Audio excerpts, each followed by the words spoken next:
Today, we're going to dive into a really powerful story, one that comes from the very last moments of the Buddha's life. And it's a lesson that completely flips the script on what we think of as respect, reverence, and what it truly means to honor a teacher. So let's just start with this big question. What is the absolute highest way to worship something or someone? I mean, is it all about these huge gestures and fancy offerings? Or, could it be something else entirely? The answer we find in this story, well, it might just surprise you. Okay, so to really get this, you have to picture the scene. We're at this incredibly pivotal moment, the final hours right before the Buddha's final passing, his parinirvana. You can just imagine the atmosphere. It's heavy, and all his followers, both human and even divine, have gathered to pay their last respects.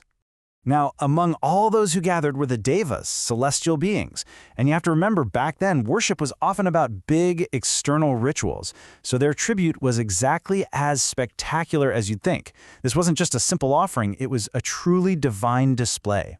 I mean, can you even imagine what that looked like? Divine, fragrant flowers just raining down from the sky, and the air is filled with the sound of celestial music. By any measure, you'd think, wow, this is it. This is the ultimate form of respect, a beautiful, awe-inspiring tribute.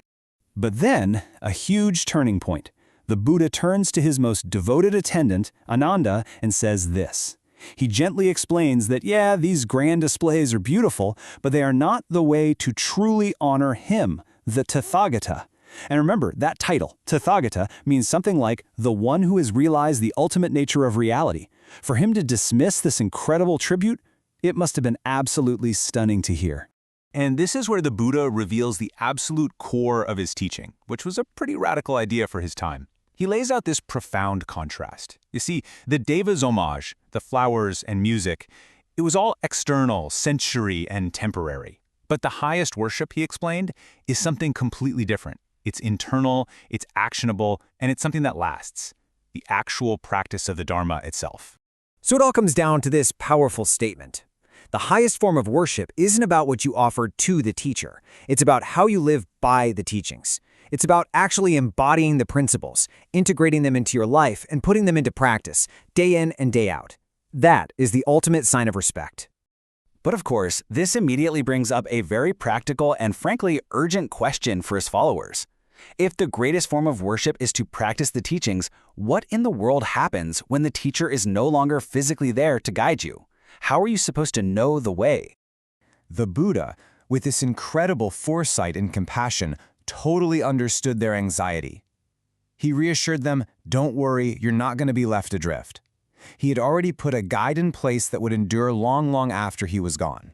And his solution was a real game changer. He basically declared that his replacement wasn't going to be a person at all. It was going to be the teachings themselves, the Dharma and the Vinaya, the very essence of everything he taught. They were going to be the teacher for all future generations. So what are the Dharma and Vinaya exactly? Well, you can think of it like this. The Dharma is the collection of teachings, the universal truths, he explained. That's the what. And the Vinaya is the ethical code of conduct, the discipline for the community. That's the how.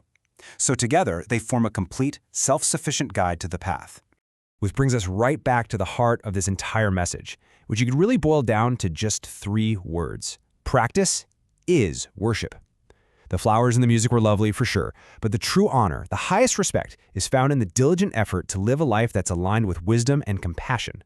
Your actions themselves become the offering. And that leaves us with a final thought, something to really reflect on. If practice is the highest form of reverence for a teaching or a principle you hold dear, then this ancient story becomes incredibly personal, doesn't it? It really prompts us to ask ourselves, are my actions today a form of worship?